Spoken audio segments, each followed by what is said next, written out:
Assalamu alaikum, hurmatly dostlar, hurmatly musulmanlar, hurmatly kırgızstandыктар.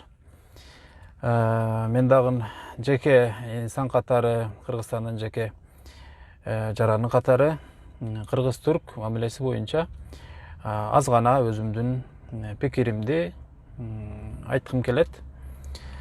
Эми баарыбыз эле баарыбыз эмес, көбүнчөсү ошол курал-жарак жагынан жардам болсо, курал-жарак албайбы, айттыбы экен деген сөздөр да. Мен өзүм жеке оюмда эч кимге таңуулабайм. Жеке оюмда кымбат, чоң жана күчтүү курал алуу анчалык зарыл эмес. Эмне зарыл? Түркия бул дүйнөдө ар бир тармакта, медицина жагында, тоо-кен жагында, энергетика жагында, соода, сатык, бүт бардык жагынан өнүккөн өлкө. Андыктан биз алардан курал-жаракты кымбат албастан, эми алсак макул, берсе жакшы, бирок алганын бергени бар. Курал бул тынчтыктын символу эмес да. Курал бизге берсе, кошунабызга башкасы берет. Мындайча айтканда Кытайдын, Россиянын, Түркиянын, Ирандын бир курал-жарак сынай турган бир майданыга айланып калбаш керек. Инвестиция тартыш керек. Мен жеке оюмда. Чоң ишкерлерди, завод, фабрикаларды курган жеке ишкерлерди, мамлекеттик ишкерлерди алып келиш керек. Мисалга, Баткенге бир чоң бир өрүктү, алманы, шабдалыны, кайналы, гилас дейбиз, ошонун баарыны иштеп чыгарган жанагындай кайра иштетүү фабрика эмесин, заводду куруш керек.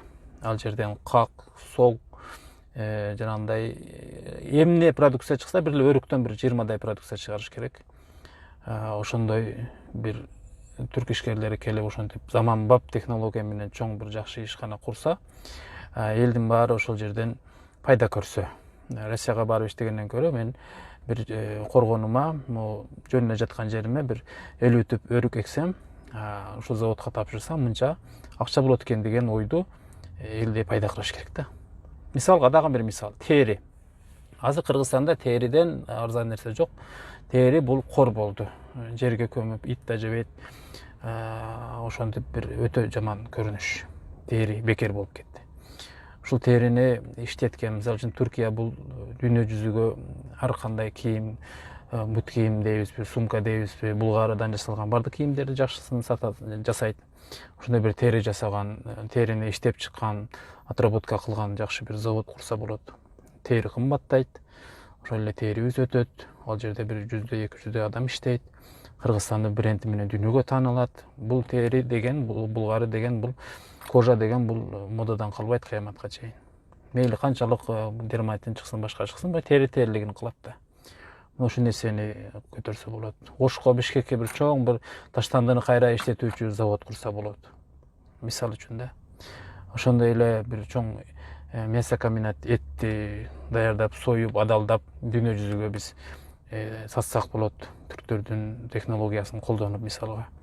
Ошондо мен мал баксам экен, мен өрүк эксем экен, мен таласка барып фасоль эксем экен деп, таласка бир чоң ишкана салып койсо, фасолду ошол жерге тапшыра турган, ошол фасол ошол жерде кайра иштетилип, консервация болуп, түрктөр эң жакшы, эң көп фасол жеген түрктөр. Колбасага кошот, жана башка кошот.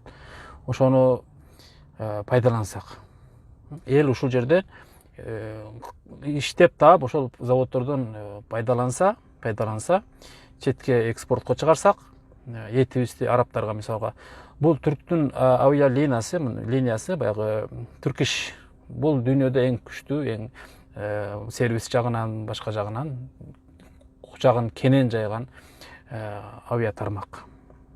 Аны биз пайдалансак болот. Ысык көлгө мисалга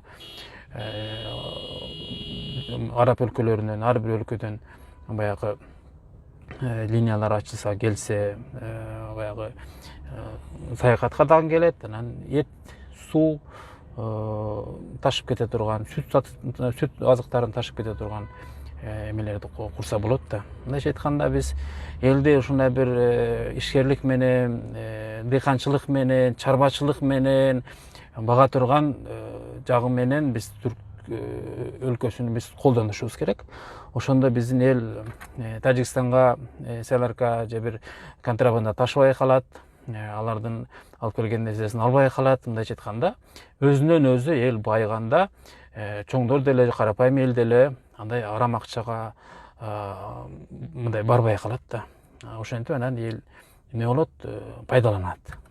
Ошон үчүн мен жеке оюм буларды ошол соода сатык жана өнөр ишкана, жай ишканаларды алар менен кошо мейли налогун төгүп берсин, биздин эл иштесин, мейли алардын дагы үлүшү болсун, биздин да үлүшүбүз болсун.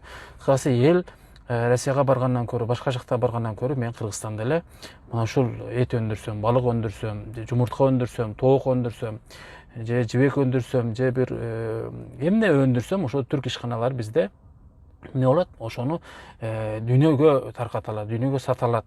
Түрктөрдүн технологиясы менен ошол биз ошентип өнүгүшүбүз керек да. Электр энергия тармагында мисалга аларды колдонсок болот.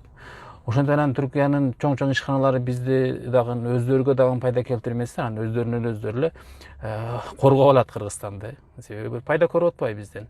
Бизден алардан пайда көрүп атабыз. Анан курал сурабасаң деле, анан сатып албасаң деле ошол кызыкчылык үчүн куралдардан алып келип коет. Биз ушундай жол менен курал жарак сурай турган болсок, ушундай жол менен 2, 3, 4, 5 жыл, 10 жылга чейин алар менен тыгыз иштешип, пайда көрүп, экономиканы көтөрүп, ошондой жолго барышыбыз керек. Мен бул жеке оюм.